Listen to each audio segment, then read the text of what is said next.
And good morning, Blue Jays fans, and welcome to another edition of Jays Latest. I'm your host, Craig Borden, and we're here to talk all things baseball a little bit today, and then previewing the wonderful fun that is going to be the ALCS game this evening against the Mariners with the Toronto Blue Jays playing at home.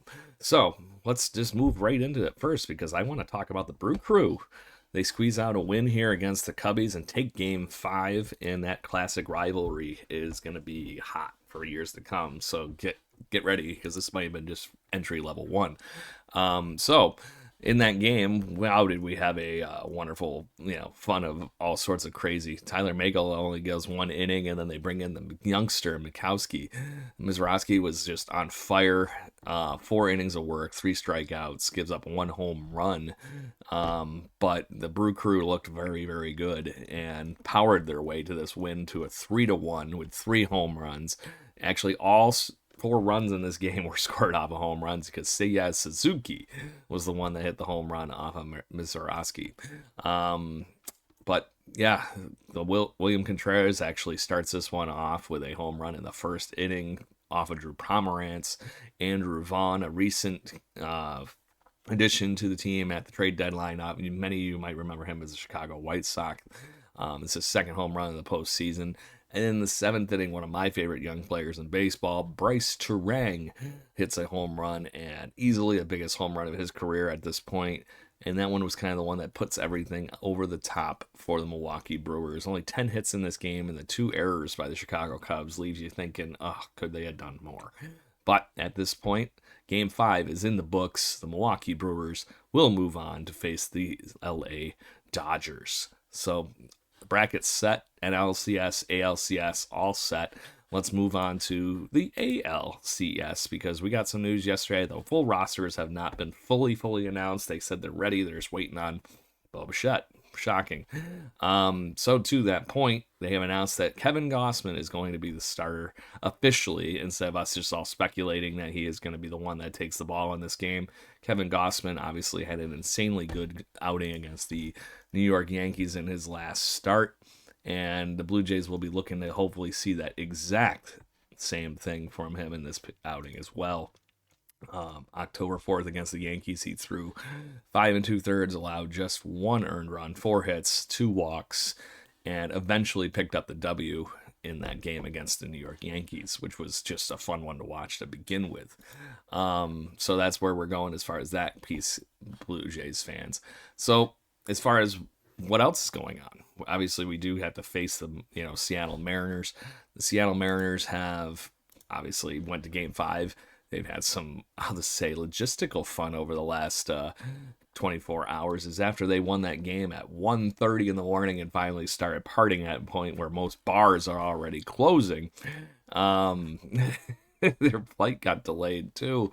So who knows if they've even made it to Toronto at this point. I have not seen a headline that says they've made it to the city or not. But we got that piece and possible jet lag / tired from the game going on for the Seattle Mariners. So some guys to watch out for. My friends over at Jay's Journal, I think here put it up perfectly and summarized it up.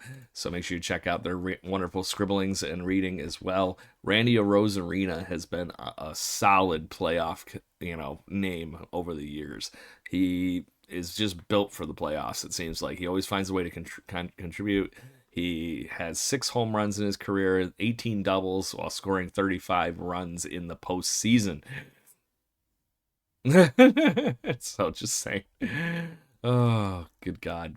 And then on offense as well, you got to watch out for the big dumper. The guy that is potentially the MVP. I will say potentially because I still think that Aaron Judge's stats are so jumping off the paper outside the home runs and the RBIs that were clearly led by Cal Riley.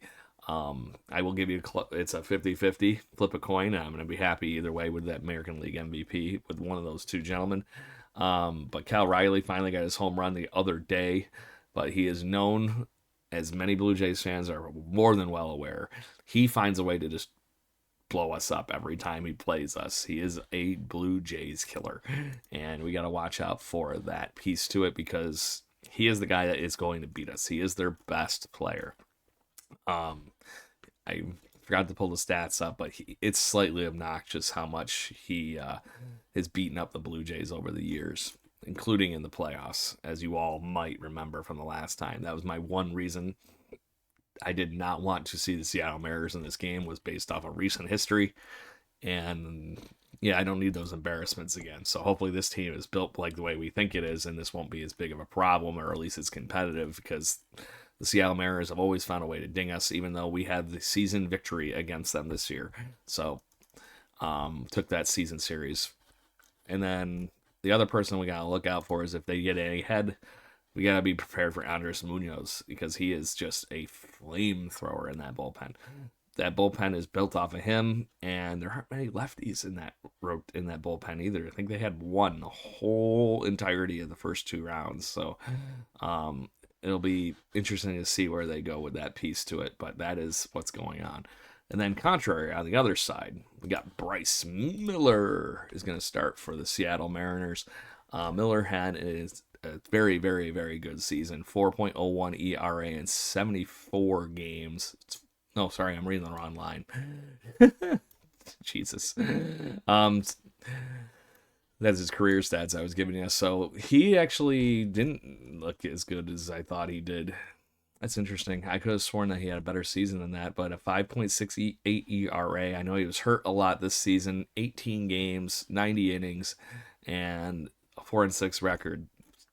So far in the postseason, he's thrown 4 1/3, has a 4.15 ERA. So wow, interesting. I didn't realize that I missed that one.